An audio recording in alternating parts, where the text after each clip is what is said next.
Ölüm sessizliği. Işık söndü. Gök gürültüsü kesildi. Şimdi sıra sessizlikte. Ama bu sessizlik bir boşluk değil. O bir sınır. Ve sınırın diğer tarafında Hades bekliyor.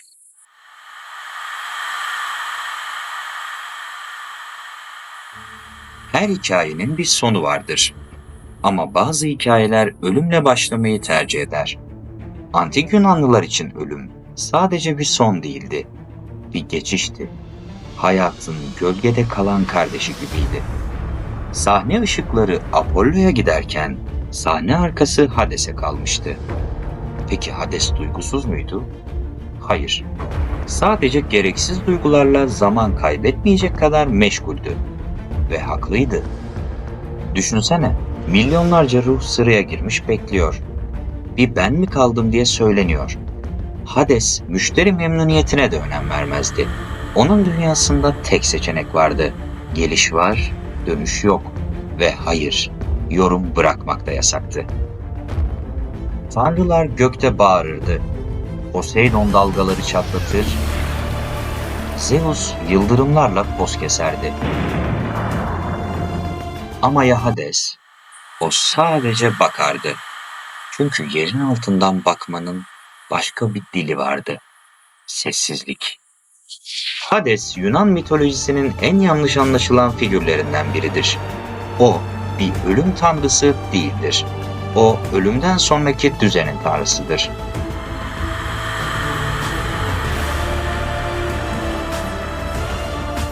Yani ölüm gelir, işi yapar, sonra ruhu Hades'e teslim eder. Adalet orada başlar ya da gecikmeden infaz edilir. Hades, ölümsüzlüğün soğukkanlı muhasebecisidir. Yargıç değildir, cellat da değildir.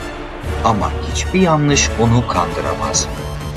Çünkü o yaşarken yutulmuş sessizlikleri duyar. Halkın görmediğini görür, unutulanı hatırlar ve bazen kendini çok yalnız hissedenlere bile eğilip kulak verir. Zira bazı efsaneler Hades'in bile gözlerini kaçırdığı kadar trajiktir. Tıpkı bir adamın karısını ölüler ülkesinden geri almaya çalıştığı o hikaye gibi. Orpheus diyoruz biz ona ama henüz zamanı değil. İnsanlar ölümden korkar. Çünkü onun sessizliğine alışık değillerdir. Ama sessizlik bazen en gürültülü hakikattir. Hades'in dünyasında konuşanlar değil, yaşamış olanlar hüküm verir. Zeus bir sarayda yaşardı. Poseidon denizdeki tahtında. Hades ise bir ofiste gibiydi. Dosyalar önünde birikmiş, önünde ölü ruhlar sıraya girmiş ve yine kimse randevu almadan gelmişti. Ama Hades'in hikayesi burada bitmez. Çünkü bir gün bir kadın onu sarsar. O kadının adı Persephone'dir. Ve onun gelişiyle ölüler ülkesine ilk kez bahar gelir. Ve sonra bir başka adam gelir. Bir lir çalar ve geri dönmek ister. Ama yeraltının kuralları katıdır. Gözünle bakman yetmez. Yüreğinle görmen gerekir. Ve bazıları asla çıkamaz. Taş yuvarlayan, hep düşen, hep başa dönen biri vardır. Onu da tanıyacaksın. Adı Sisyphos'tur. Yeraltı düzeni. Styx Nehri ve 3 başlı köpek. Yaşarken kim olduğunu bağırabilirsin. Ama öldüğünde kim olduğunu Styx fısıldar. Yerin altında bir düzen vardır.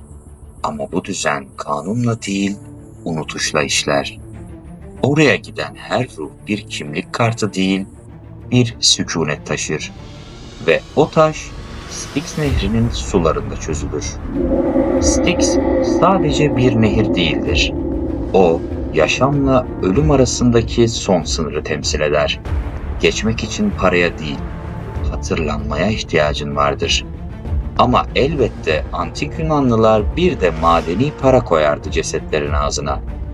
Bir tür rüşvet, beni unutma diyen sessiz bir yalvarış.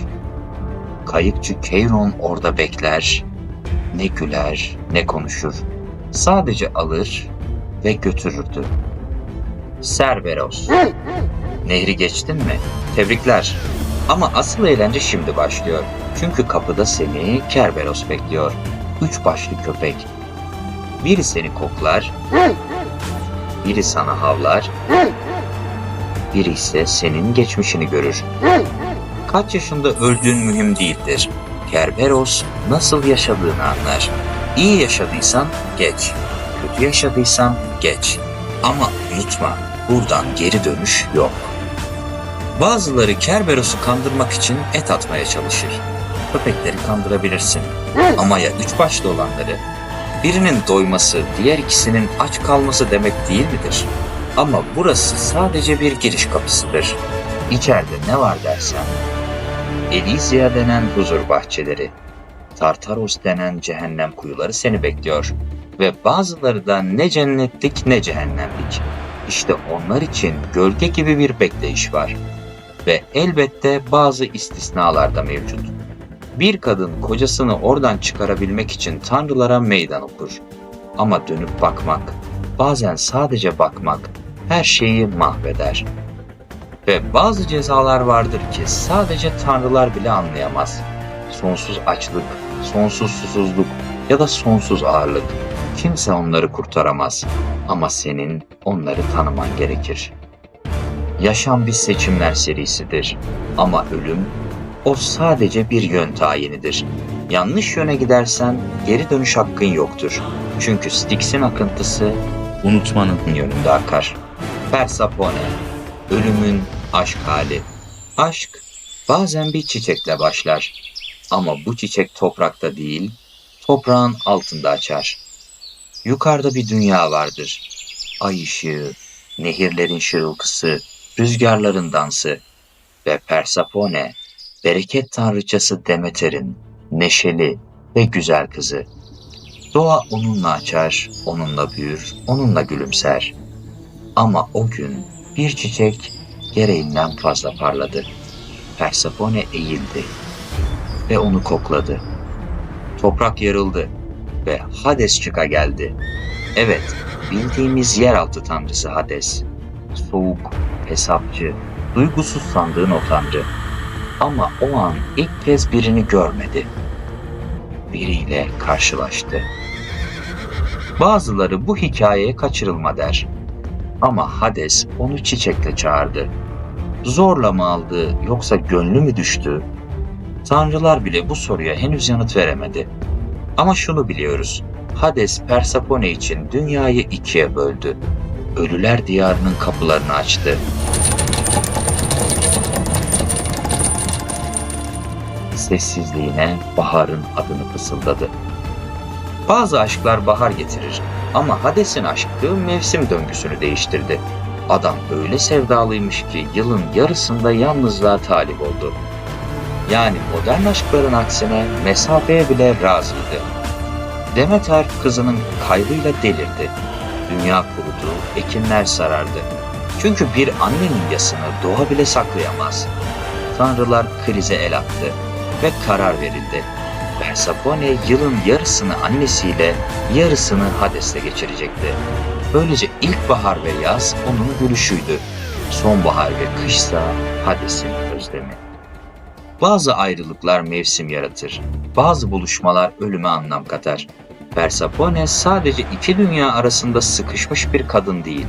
İnsanlığın hem ait olma hem özgür kalma arzusunun tanrıçaya dönüşmüş halidir. Ama Persefone'nin yeraltı günleri onu sadece tanrıçaya değil, bir kraliçeye de çevirdi. Ve o kraliçelik bir gün bir adama kapı açacaktı, Orpheus'a. Ama onun hikayesinde her bakış, her adım kaderle satırlanmıştı. Ve unutma, yeraltının kraliçesi bazen merhamet, bazen ceza getirir. Ölümsüzlük istemek kolaydır ama ölümle dans etmek Persefone'nin de iznini gerektirir. Orpheus, müzikle ölümü durduran adam. Bazen bir adam sadece bir kadın için tanrılara meydan okur. Ama bazen de her şey sadece bir nota yüzünden dağılır. Orpheus müziğin tanrısal eliyle doğmuş bir ölümlüydü. Çaldığında nehirler durur, ağaçlar eğilirdi.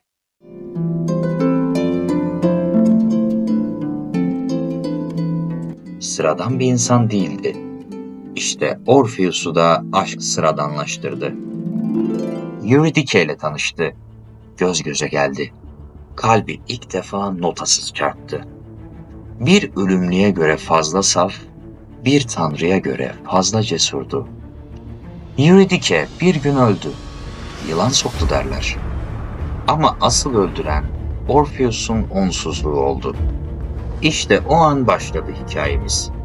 Bir adam lirini aldı eline, ölüm ülkesine yürüdü.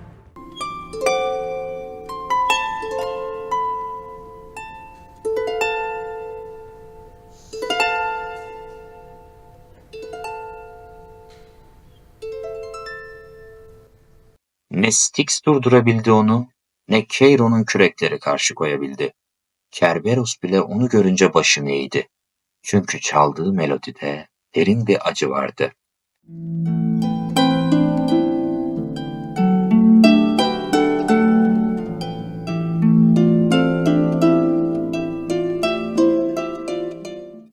Hades ve Persefone ilk kez bir müziğe ağladılar. Bir yasa değil, bir ezgiye yenildiler. Ve dediler ki, tamam, götür onu. Ama bir şartla. Önce sen çıkacaksın. O arkandan yürüyecek. Ama asla arkanı dönmeyeceksin. Ne olursa olsun bakmayacaksın. Kolay mı? Bir sevgiliyi arkanda hissetmek ama görememek.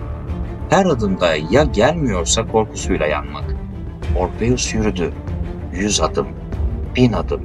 Kapıya sadece birkaç metre kalmıştı. Ve arkasını dönüp baktı. Güven bazen bir söz, bazen bir melodidir. Ama en çok da gözünü kısmadan yürümeyi bilmektir. Orpheus'un dramı insanın en büyük kusurunu anlatır. Sabırsız bir merakı. Ve bu merak bazen sevdiklerimizi yer altına geri gönderir. Ama bu yer altına son iniş olmayacaktı. Başka biri gelecekti. Herkül. Bir köpek getirecekti. 3 başlı, biraz da sinirli. Kerberos'un sonu mu yoksa kahramanlığın delili mi?